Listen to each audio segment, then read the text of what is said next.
नौगांव के इस खास मुलाकात कार्यक्रम में एक बार आप सभी का फिर से स्वागत है। जैसा कि हम आपको नौगांव की हर एक शख्सियत से हर एपिसोड में रूबरू करवाते हैं, इसी क्रम को आगे बढ़ाते हुए आज हमारे साथ मौजूद हैं नौगांव टीआई श्री मृगेंद्र त्रिपाठी जी। सर, आपका स्वागत है हमारे इस खास मुलाकात कार्यक्रम में। सर, आपका बचपन जो रहा वो क्या रहा है? जो स्कूली शिक्षा रही है या हायर एजुकेशन शिक्षा रहा है वो क्या रहा उसमें? मैं बाई बर्थ यूपी बिलोंग करता हूँ। कन्नौज डिस्ट्रिक्ट में जलालाबाद एक मेरा गाँव है। स्कूल एजुकेशन मेरा गाँव हुआ, फिर इंटरमीडिएट में कन्नौज पढ़ने गया। फिर पिताजी हमारे भिंड में सर्विस में थे, बड़े भाई सर्विस में थे, उनके साथ में इधर आ गया, मध्य प्रदेश में आ गया। तो BSc मैंने गवर्नमेंट कॉलेज मुरैना से किया, फिर MSc साइंस कॉलेज ग्वालियर से किया। इस तरह से मेरा एकेडमिक कैरियर था। आपके परिवार में कितने सदस्य हैं? हम एक्चुअल भाइयों की अगर बात करें, हम लोग 6 भाई हैं। इनमें बड़े भाई स्वर्गवासी होंगे, जिनका मैंने जिक्र किया, जिनके साथ पढ़ने गया है। 5 भाई और बिल्कुल अभी 5 लाइफ हैं। आपके सर अगर मैरिड लाइफ की बात करें तो आपकी शादी का कितने बच्चे हैं आपके? मेरी शादी 91 में हुई थी। 3 बच्चे हैं, एक बेटा है, 2 बेटियाँ हैं। बेटा बड़ा है, बेटियाँ छोटी है। तीनों अभी पढ़ रहे अपना कॉलेज में है। एक बेटी स्कूल में है, बड़ा बेटा और बड़ी बेटी दोनों कॉलेज में। मृगेंद्र त्रिपाठी जी को पुलिस में आने का जज्बा कहाँ से पैदा हुआ और कैसा रहा, मतलब एक्सपीरियंस कैसा था पुलिस में आने का? एक्चुअल हमारे जो बड़े भाई थे, उनका हमेशा प्रेरणा रहती थी कि शरीर को स्वस्थ रखो। शरीर को स्वस्थ रखने में हम लोग फिजिकल एक्टिविटी में बचपन से ही लगे रहते थे। और आपको बता दें कि मेरे 2 बड़े भाई अजय त्रिपाठी और राजनारायण त्रिपाठी, ये दोनों ही DSP हैं और ये दोनों ही सूबेदार पद से भर्ती हुए थे। अभी एक की सेवाएं ग्वालियर में है, DSP ट्रैफिक के रूप में अजय त्रिपाठी, और राजनारायण त्रिपाठी DSP इंदौर में ट्रैफिक पुलिस देते हैं।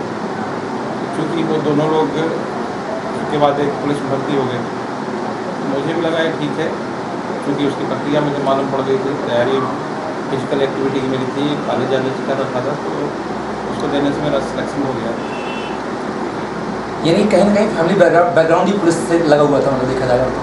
हाँ, नियरेस्ट था। एक बड़े भाई मिलिट्री से भी रिटायर्ड हैं। कुछ ऐसा घर में माहौल तो था, हमारे चाचा ताऊ वगैरह अच्छे पहलवान थे, तो ये चीज़ें तो कहीं ना कहीं जुड़ी हैं एक दूसरे से।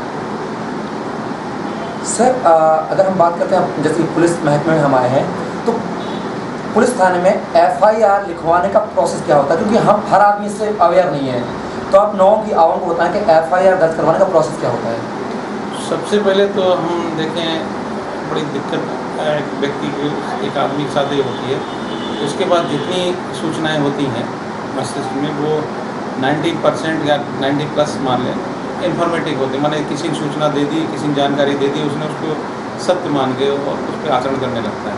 जबकि कई बार ऐसा होता है कि जब उसको व्यवहार में जाते हैं तो कितने स्थितियाँ उलट मिलती हैं। ऐसे में देखता हूँ पुलिस विभाग के बारे में भी है।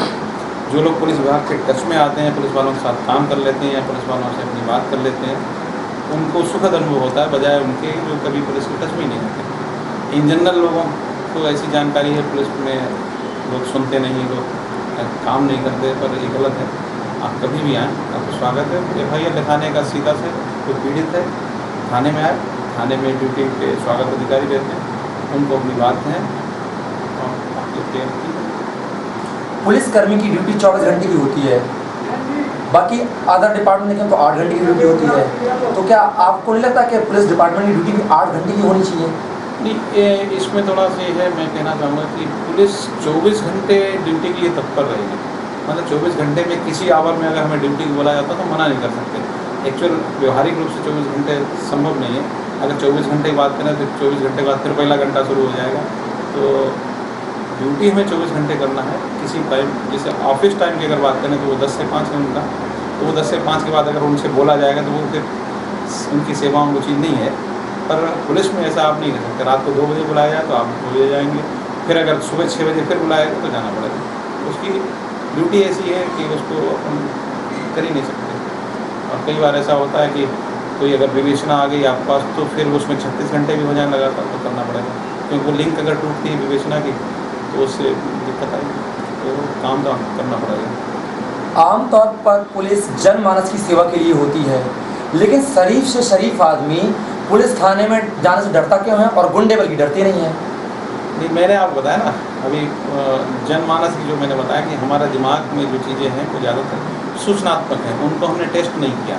जब हम टेस्ट कर लेते हैं, जो मैंने आप जैसा कह रहे हैं कि गुंडे नहीं डरते, तो गुंडों को कई बार प्रोसेस मालूम रहती है और शरीफ से शरीफ आदमी को एक्चुअल होता क्या हम देखते हैं हमारी माताएं और जो पिता होते हैं कई बार वो अपने बच्चों को कराते हैं कि ये पुलिस पकड़ ली। कोई ऐसा कानून अगर आपकी जानकारी हो कि बच्चों को पुलिस पकड़ती हो, इन लैब जो गोदीन बच्चे हैं उनको पुलिस पकड़ती है, तो मुझे नहीं मालूम। अब जब माता पिता अगर बच्चों को ऐसा डराते हैं तो स्वाभाविक सी बात है माता पिता को लोग ऐसा मानते हैं, वो सत्य जानकारी देते हैं, तो उनके दिमाग बड़े होने पर भी ये रहती पुलिस पकड़ लेती। पुलिस तो उसको पकड़े जिसने कोई अपराध किया हुआ ऐसा। तो अगर कोई आदमी ऐसा सोचता है तो गलत है। आप बात करिए, पुलिस वाले से बात करिए, पुलिस वाले वेल एजुकेटेड होते हैं, बढ़िया बात करते हैं। हाँ, ये अलग बात है कभी लोग अपनी मनमाने के लिए आते हैं तो वो ठीक नहीं। आप कानून की बात करिए, कानून में चूँकि हम जवाब दे हैं तो हम कानून का जवाब तो देंगे, और आपकी इच्छा पूर्ति के लिए आप कहीं आए हैं फिर आप कहेंगे हमारी सुनी नहीं जा रही, तो वो ठीक बात है। छतरपुर जिले में आप पहले हरपालपुर पदस्थ रहे, लगभग 1.5 साल पदस्थ रहे आप हरपालपुर में। उसके बाद आपका स्थानांतरण बिजावर में हुआ। बिजावर में आपने 4 महीने का टाइम दिया, तो ये 4 महीने में स्थानांतरण क्यों होगा? जब एक नरेंद्र पार्टी 1.5 साल टिक सकती है थाने में हरपालपुर में, तो बिजावर में मात्र 4 महीने। ये थोड़ी प्रशासनिक व्यवस्था है, इनमें कोई सोच विचार नहीं रखना चाहिए। स्थानांतरण होता है तो आप जाएँ, ज्वाइन करें, वहाँ ड्यूटी करें, कोई दिक्कत नहीं, जहाँ बताया जाए वहाँ जाएँ। ऐसे तो अगर हम तो क्या मान लिया जाए कि नरेंद्र पार्टी बिजावर थाना नहीं संभाल पाए? नहीं, कोई थाना संभालता है या नहीं संभालता ऐसी कोई बात ही नहीं होती। हर आदमी अपनी ट्रेनिंग लिए होता है, अपना काम लिए होता है। मैंने बताया ना, प्रशासनिक कुछ निर्णय रहते हैं उनको फॉलो करना चाहिए। और ऐसे हम किसी मान लो कांस्टेबल बोलें तो अभी ड्यूटी कर गए फिर जाओ वहाँ ड्यूटी करने, तो वो जाएगा, स्वाभाविक सी बात है। उसमें बाद में भले उसको रिलैक्स दिया जाए, उसको मैंने एडवांटेज दिया जाए इस बात का, पर तत्काल तो उसको जाना पड़ेगा। और यही पुलिस है, यही मिलिट्री है, यही अनुशासन, और मैं समझता हूँ हर विभाग में है, लगभग है, हर जगह जाते हैं, अनुशासित हैं। आए दिन पुलिस विभाग द्वारा चालान काटे जाते हैं रूल्स रेगुलेशन के खिलाफ, हेलमेट के खिलाफ पुलिस, तो ये काम तो ट्रैफिक पुलिस का होता है। फिर एक पुलिस और ट्रैफिक पुलिस दोनों में सिमिलरिटी क्या है? आप भी कुछ काम करते हैं उनका, सफ़ेद वर्दी का? नहीं, वो क्या है, देखें यहाँ मैं आपको जानकारी दूँ, आज की डेट में मैं जहाँ तक समझता हूँ और ऊपर भी एक ऐसा महसूस किया गया है, ट्रैफिक पुलिस का ज़्यादा इम्पोर्टेंट रोल मैं मानता हूँ, क्योंकि सड़क पे जितनी दुर्घटनाएं हो रही, जितने लोग हताहत हो रहे हैं, वो मैक्सिमम निर्दोष होते हैं। यूँ माने कि थाने में जो रिपोर्ट लिखाने आते हैं उसमें कहीं न कहीं दोपक्षी वार्ता होती है, दोपक्षी आपस में कहीं न कहीं गुण और दोष होते हैं, बुराई अच्छाई होती, पर रोड पे मरने वाला निर्दोषी होता है लगभग। मुकाबलापन उसका शामिल हो सकता है, पर उसकी सजा मौत हो वो ठीक नहीं। तो ट्रैफिक पुलिस को इम्पॉर्टेंट रोल है, अगर वो चालान करते हैं, नियम बताते हैं, नियम पालन कराते हैं तो ठीक बात है। कहीं थाने की तो एक ही बात है, थाने से ही ट्रैफिक में आते हैं, ट्रैफिक से ही थाने में आते हैं, ये अलग अलग नहीं है। दोनों एक ही सिक्के के पहलू बोल सकते हैं हम। हाँ बिल्कुल, ये थाने का ही आदमी ट्रैफिक पुलिस चला जाता है, ट्रैफिक पुलिस से फिर बाद थाने में आ जाते हैं ऐसे। सर जैसे किसी गाड़ी आपने पकड़ी सामने वाले की, उसके डॉक्यूमेंट कंप्लीट नहीं है, इनकम्प्लीट है, 3 सवारी करके चला रहा था, तो उस कंडीशन में पुलिस वाले उनका चालान काटते हैं। अगर उसके सामने वाले के पास उतना पैसा नहीं होता है चालान का उस व्यक्ति के पास, तो उस कंडीशन में उसकी गाड़ी थाने में रख ली जाती है। तो क्या उसको गाड़ी थाने में रखना है या उसको छोड़ देना उचित होता है, या कोई तीसरा वे भी है उसको पनिश करने का? नहीं, एक्चुअल हम आप यहाँ पे चीज़ निवेदन करना चाहूँगा जो बड़ा स्पष्ट रूप से लोगों को समझ लेना चाहिए कि बिना पेपर माने रजिस्ट्रेशन नहीं है तो दिक्कत है। अगर आप सोच रहे हैं कि बिना बीमा की गाड़ी चला रहे हैं, हम बिना लाइसेंस के ड्राइव कर रहे हैं, तो ये कोई अच्छी चीज़ नहीं है, सिवा बेवकूफ़ी के अलावा कुछ नहीं। आप बिना पेपर के कभी वाहन चलाए, बिना लाइसेंस के वाहन मत चलाइए, बिना बीमा की कोई गाड़ी मत चलाइए। कभी जब दुर्घटना होती है तो उसमें बड़ा खामियाजा भुगतना पड़ता है।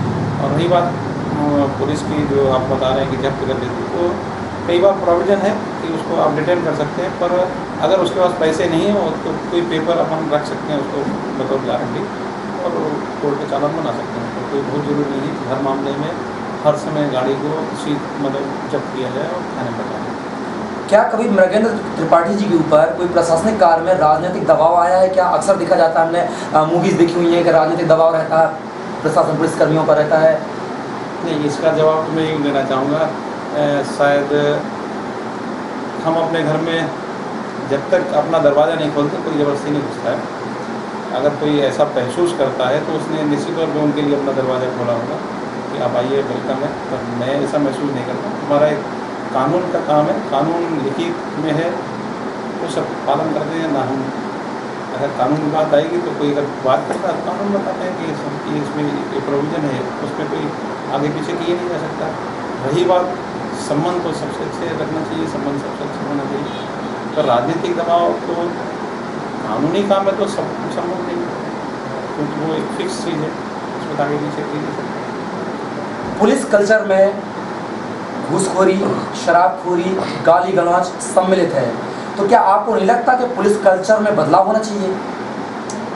पुलिस के जो पर्सन आते हैं वो एक समाज से ही आते हैं, और जो चीज़ें समाज में हैं तो वो कई बार पुलिस वालों के साथ भी रहती है। पर यहाँ काफ़ी नियंत्रण है और हम ज़्यादातर डिसिप्लिन को मेंटेन नहीं है। अच्छा, आमतौर पर देखा जाए, उसकी बात कर रहा हूँ मैं। जी। सबसे कम वेतन पुलिसकर्मी का है, अगर देखा जाए तो पुलिसकर्मी का वेतन तो क्या उतनी वेतन से वो घर का गुजारा चल जाता है, मतलब परिवार का मेंटेनेंस हो जाता है? नहीं, ये मैन टू मैन डिफर करता है। गुजारा देखिए, कोई भी शासन में सेवारत है उतना वेतन उसके लिए पर्याप्त होता है उस पद के लिए। अब अगर हम इंस्पेक्टर हैं और हम कहें हमें लग्जरी लाइफ जीना है तो हमें निश्चित तौर पे एक दायरे में रहना होगा। उसके बाद अगर हम कुछ करते हैं तो फिर हमें निश्चित तौर पर मुसीबतें उठाना पड़ेगी। पर्याप्त वेतन है। मैनेजमेंट अगर आदमी घर से अच्छा करता है तो वेतन उतना कम नहीं, अगर किसी कोई गड़बड़ करता है तो उसकी निजी मर्जी इच्छा। नहीं सर, फिर भी आमतौर पे देखा जाएगा, दूसरे एम्प्लॉयज़ कंपैरिजन करते हैं, दूसरे डिपार्टमेंट से कंपैरिजन करते हैं, तो पुलिस विभाग के एम्प्लॉय का सैलरी बहुत कम होता है अगर देखा जाए, तो क्या उचित है ये इतनी सैलरी? नहीं, देखिए, मैं तो व्यक्तिगत रूप से आपको कहता हूँ, ये जज्बे की नौकरी है, ये सेवा जज्बे की। मिलिट्री में जाएँ हम, पुलिस में जाएँ या कोई पैरामिलिट्री फोर्सेज में हो, ये तो जज्बे की बात है। आप करिए तो अच्छा लगता है, करिए। और मैं समझता हूँ हाँ, कुछ समय पहले ऐसा था कि वेतन माना जा सकता था कि उतना पर्याप्त नहीं था, पर अभी तो है पर्याप्त वेतन है। पर अभी शायद अगला फिक्सेशन होगा तो उसमें बहुत अच्छा वेतन मिलेगा। क्या ये कम वेतन की वजह से ही पुलिसकर्मी रिश्वतखोरी को ज़्यादा बढ़ावा देते हैं? इसकी वजह क्या माना जाए? नहीं, रिश्वतखोरी तो इसकी कोई वजह नहीं है। ये तो मैं बताऊँ आपको कि ये तो व्यक्तिगत तो उस पर डिपेंड करता है। रिश्वतखोरी का वेतन से कोई संबंध नहीं। अगर कोई रिश्वतखोर है, पुलिस में है या कहीं भी है, तो उसका वेतन से कोई संबंध नहीं। वो तो उसकी न्यायिक निजी रजा निजी मर्जी है, वो करे तो करे। ऐसे तो आप कुछ भी कर सकते हैं, कहीं भी जाके कर सकते हैं, तो कोई वजह नहीं है। आप इसको बेस नहीं बना सकते कि सर तनख्वाह कम है इसलिए हम दूसरे।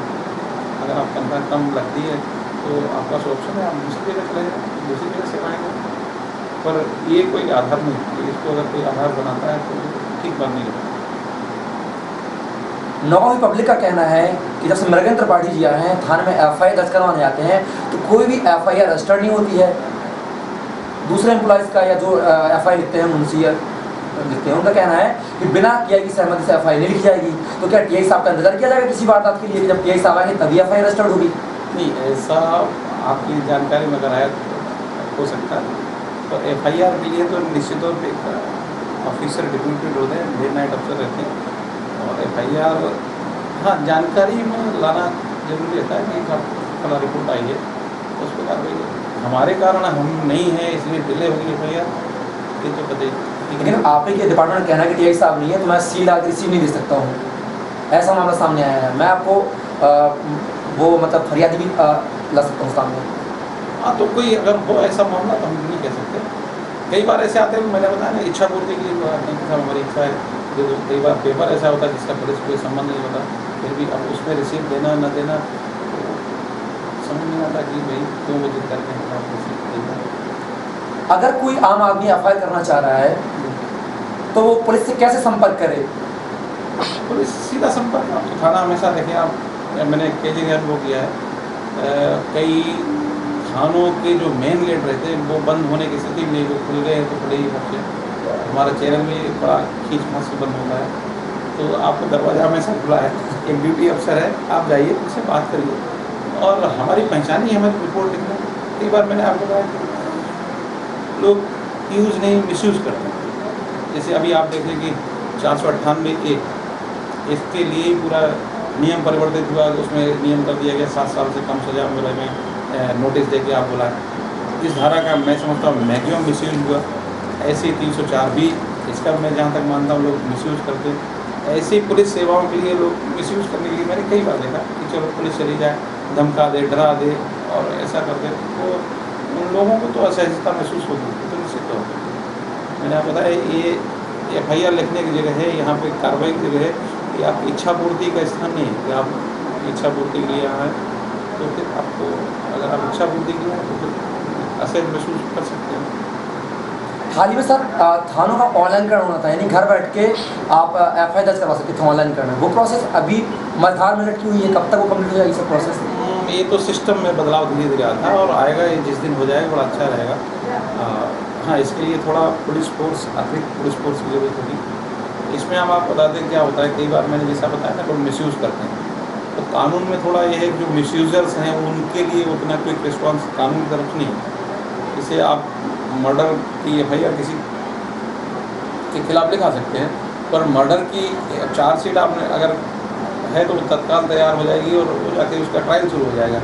वहीं मर्डर की झूठी साक्ष्य देना, झूठी रिपोर्ट लिखाना, सेम बिल्कुल उसका दंड बराबर है, लेकिन उस पर कार्रवाई के लिए फिर कोर्ट से परमिशन उसमें देर लगती है। कई बार अगर ऐसा हो कि नहीं साहब दोनों चीज़ें जैसे खारिजी आपने काटी है तत्काल आप उस पर कार्रवाई करिए, तो लोग इस प्रवृत्ति में लग सकती है कि लोग झूठी रिपोर्ट करने से कतराएंगे। अक्सर कहा जाता है कि पैसे और पावर के हिसाब से FIR दर्ज होती है, इस कथन से कितना सहमत हैं आप? नहीं, देखें आप अब यहाँ नाम लेना उचित नहीं होगा, पैसे और पावर नहीं, आप में बिल पावर होना चाहिए।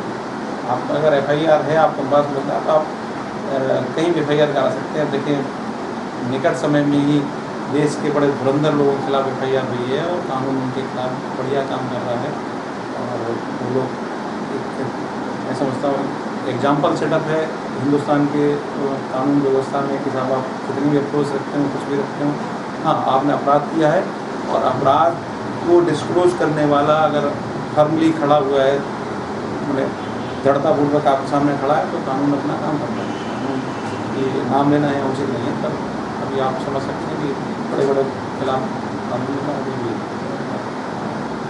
हम बात करेंगे नगेंद्र त्रिपाठी के जज्बे की। सर आपने जुआ पकड़ अभियान चलाया यहाँ पर, बहुत जगह लगाम लगे जुओं पे, तो क्या नगेंद्र त्रिपाठी को कहीं ऐसा कुछ मतलब है यहाँ लोकल लेवल से आपने काफ़ी रिच जुआ ही पकड़ा था, सूत्रों के पास खबर है, कोई ऐसा दबाव जुआ पकड़ते टाइम कोई नवा कोई दबाव, राजनीतिक सामाजिक दबाव कोई आया हो जुआ पकड़ने के लिए कि पकड़े गए? जो पकड़े गए हैं? नहीं, मैंने आप बताया, मैं फिर से रिपीट कर दूँ, वो आदमी आपके घर में प्रवेश कर ही नहीं सकता जिसके लिए आप दरवाजे नहीं खोलते हैं। कहीं से कोई दबाव नहीं आता, आप काम करिए। और हमारे पास एक्चुअल क्या होता है, मैं आपको निवेदन करूँ, कई लोगों का ऐसा मानना है पुलिस को हर चीज़ जानकारी रहती है, पर मैं आपको बता दूँ ऐसा नहीं है। हमें अगर हर चीज़ जानकारी हो तो हमारे जवान सड़क पर रात में सीढ़ी क्यों ठोके, जाके चोर को पकड़ लें या कोई और बदमाश है उसको पकड़ लें। तो आप कहीं से जानकारी अगर आती है उस पर कार्रवाई करते हैं। विगत समय में जुए के बारे में जानकारी आई है तो हमने उस पर कार्रवाई की। लेकिन नौका में और भी वारदातें हैं, बहुत सारी ऐसी घटनाएं हुई हैं, उनका खुलासा होना बाकी है। लेकिन टीआई नगेंद्र त्रिपाठी जुआ पकड़ अभियान में लगे हुए हैं, तो लोग कहना है कि जुआ पकड़ अभियान इसलिए है कि जुआ से पुलिस विभाग को कहीं प्रॉफिट होता है, तो क्या बात सही है? इससे ज़्यादा ध्यान पुलिस वालों का जुआ पकड़ में रहता है? नहीं, ये तो गलत है। प्रॉफिट लॉस की बात नहीं है। आप बताएं जुआ पकड़ना इन जनरल बड़ा लेंदी पड़ता है। जुए में किसी जुआड़ी का आप पकड़ो, चाहे बड़ा मैंने अमाउंट अगर जब्ती अमाउंट देखें, चाहे बड़ा हो चाहे छोटा हो, हमें एक केस बनाने में 5 से 5.5 घंटे लगते हैं, कोर्ट पुटअप करने में 7-8 घंटे हो जाते हैं, और वहाँ पे उनको 100, 200, 500 की सज़ा होती है। तो हमारे लिए वो लेंदी प्रोसेस है, कोई ऐसा नहीं है कि हमें उससे अतिरिक्त गेम होता हो। हाँ, चोरी का अगर हम मामला पकड़ते हैं तो निश्चित तौर पे हमें विभाग भी रिवार्ड देता है, लोग भी हमें अप्रिशिएट करते हैं और हमारी जो कार्रवाई वो दिखाई देती है। जुआ पकड़ अभियान मैंने आपको बताया, हमारे पास सूचनाएँ हैं। हमने फिर बताया कि जैसे अभी एक पक्कल भाई करके किन्नर थे, उनका हत्या हुई है, उसमें हमने ओपन सबको बोला है कि जिसके पास कोई सूचना हो तो बताएं। लोगों ने सूचनाएँ दी भी हैं, हमने उनको वेरीफाई किया है, पर अनफॉर्चुनेटली वो चीज़ें मैच नहीं कर पाई। और जिस दिन हमें उसके बारे में या किसी अन्य घटना के बारे में सूचना मिलेगी तो आपने जलते हुए सिलेंडर को रोड पर फेंक कर काफ़ी अच्छा काम किया, सराहनीय काम किया है। वो कोई पल ऐसा शेयर करना चाहेंगे आप लोगों की जनता के साथ? नहीं, वो सिलेंडर हमने आपको बताया कि यहाँ पे चूँकि अपन रिमोट में है, बहुत चीज़ों की व्यवस्था अपने पास नहीं है, पर व्यवस्था होगी उसका हम इंतजार करेंगे, उसके लिए नहीं रुका जा सकता। जैसा मुझे मालूम पड़ा था कि उस घर के अंदर जहाँ आग लगी है, सिलेंडर रखे हुए हैं और आग उन्हीं से लगी हुई है। तो सिलेंडर के बारे में आपको बता दें कि दो तरह से सिलेंडर जब जलता है तो एक तो सिलेंडर के आसपास आग हो या फिर सिलेंडर अपनी गैस से खुद जल रहा हो, सिलेंडर से गैस रिलीज हो रही हो और वो उसमें आग लगी हो। ये दोनों चीज़ें टेक्निकल हैं। अगर कभी सिलेंडर चारों तरफ आ गए तो आप उस जगह को तब तक इंतजार करिए जब तक वो यानी आग बुझ ना जाए बाहर की किसी तरीके से, नहीं तो उसमें ब्लास्ट के चांसेस रहते हैं। क्योंकि सिलेंडर वो जो यहाँ पे था पर्टिकुलर, उसमें उसका जो नोजल था, डिलीवरी पाइप था जो बर्नर तक जाता था, वो जल गया, तो उसके नोजल से डायरेक्ट फ्लेम निकल गई। उसमें निश्चित तौर पे वो मुझे लगा कि वो सेफ है, उसको अपन हैंडल कर सकते हैं, तो हमारे कांस्टेबल्स के साथ हमने उसको हैंडल किया। और यहाँ हम आपको बता दें कि जनता जो, अगर ऐसा कहा जाए कि मैंने जोखिम लिया, तो जनता जो वहाँ खड़ी थी वो भी उतनी जोखिम में थी। जैसा कि पेटलाबाद में हुआ, एक सिलेंडर ब्लास्ट हुआ, लोग दर्शक वहाँ इकट्ठे हो गए, उसके बाद जिलेटिन फटा, जिलेटिन में आग उसने फायर कैच किया और फिर वो ब्लास्ट मारा तो काफ़ी जनहानि हुई। तो यहाँ मेरा थोड़ा निवेदन है कि अगर कोई क्रिमिनल एक्टिविटी होती है तो उस घटना स्थल से आप दूर रहें तो ज़्यादा ठीक रहता है। जैसे उसी दिन लोग बहुत पास थे, अगर वहाँ सिलेंडर ब्लास्ट होता तो मेरा जहाँ तक अनुभव 200 मीटर तक की रेंज उसकी लगभग रहती है। मैंने देखा है ऐसे उड़ते हुए 200 मीटर दूर तक जाते हुए। कि कोई आग की घटना हो गई तो उसमें कभी भी कोई क्राइम होता है तो वहाँ पे एकदम रश करके नहीं जाना चाहिए। बहुत सी चीज़ें ऐसी होती हैं जो वजह सबूत की होती हैं जिनसे निश्चित तौर पे आरोपी पकड़ा जा सकता है, पर हम अपनी जिज्ञासा बस या किन्हीं और कारणों से घटना शुरू डिस्ट्रॉय कर देते हैं, तो वो ठीक नहीं। सर, शांति समिति की बैठक में निर्णय लिया गया था कि 9 का जो पॉस्ट चौराहा है, कोठी चौराहा, वहाँ पर पुलिस व्यवस्था दुरुस्त की जाएगी, लेकिन उसके बावजूद भी अप्लाई नहीं हुआ वहाँ पर। हाँ, ये आप ठीक कह रहे हैं। थोड़ा पुलिस की संख्यात्मक रूप से जो कमी है वो इसमें थोड़ा आड़ जाती। और निकट समय में हमें आश्वासन मिला है, अतिरिक्त पुलिस मिलने वाली है, शायद 3-4 लोग जैसे मिलते हैं वहाँ पे कंटिन्यू करते हैं। इससे हमारी इच्छा है कि वहाँ पे निश्चित तौर पर सहायता केंद्र 24 आवर बंद करें, न केवल टाइम टू टाइम बल्कि 24 आवर बंद करने वाला वहाँ पे पोस्ट होना। अंत में एक सवाल, नौगांव में अपराधियों पर लगाम लगाने के लिए मृगेंद्र त्रिपाठी कौन से ऐसे प्रयास करेंगे जो नौगांव के हित में साबित होंगे? देखिए, सबसे बड़ी चीज़ हम आपको बताएं, इसमें कई बार मैंने बताया ना कि लोग ये समझते हैं कि पुलिस वालों को सब पता है, जबकि हमें उतनी जानकारी वास्तव में नहीं रहती। एक गुना का आपको किस्सा सुनाऊँ। गुना में जब मैं प्रोफेशनल था तब की बात है, उस समय महाभारत बड़ा जोर शोर पर आता था, तो गिने चुने टेलीविजन सेट हुआ करते थे, तो गैदर हो जाते, पूरे मोहल्ले के लोग गैदर होते। तो वहाँ एक चोर था, वो हर संडे को 2 जगह 3 जगह चोरियाँ करता था। और फिर बाद में एक पुलिस वाले घर में उसने चोरी कर ली, तो कांस्टेबल थे वो, उनकी बहन ने जाके कभी उनको प्यास लगी, वो अंदर गई तो उन्होंने देखा चोर, तो चिल्लाई, उसको पकड़ा गया। हम लोग उस समय गश्त में थे, पकड़ लिया। तो बाद में जब उससे इंट्रोगेट हुआ तो लगभग एक बात तय हुई कि उसको एज थीप, चोर के रूप में गुना के 50 लोग जानते थे कि ऐसा भी संदिग्ध है, चोरी करता है। और लोगों ने जानकारी उसकी नहीं दी। अगर आप कहें नौगांव में अपराध की नियंत्रण की बात, फिर बताएं, मैंने भी यहाँ पे रात के शाम समय अनाउंसमेंट भी किया था अवेयरनेस के लिए कि साहब इस तरह से आप थोड़ा ध्यान दें। पुलिस सहायता की जरूरत हो, मैंने अपने मोबाइल नंबर भी अनाउंस किए थे और मैंने कई बार मोहल्ले में जाके ये चीज़ बात किया है। यहाँ भी मैं कर नहीं पाया हूँ, नहीं तो मैं स्कूलों में जाके अवेयरनेस का बात करता हूँ। मैंने ये देखा कभी भी कोई क्राइम ये एक दो को छोड़ दें, नहीं हर क्राइम में कोई ना कोई साक्षी होता है। अगर हम मन से तय कर लें कि नहीं हमें इसको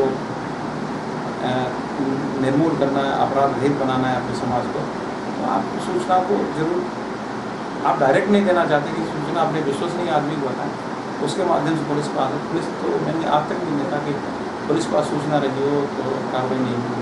यही बात हत्या, लूट, डकैती, इनमें तो पुलिस को निश्चित तौर पर हर तरह से, जिससे हमें विभाग की तरफ से हमारा ACR अच्छा होता है, विभाग की तरफ से इनाम मिलता है, पब्लिक अप्रिशिएट करती है, सेल्फ सेटिस्फेक्शन होता है कि नहीं हमने अच्छा किया और हम जिस काम के लिए आए हैं करवाएँ।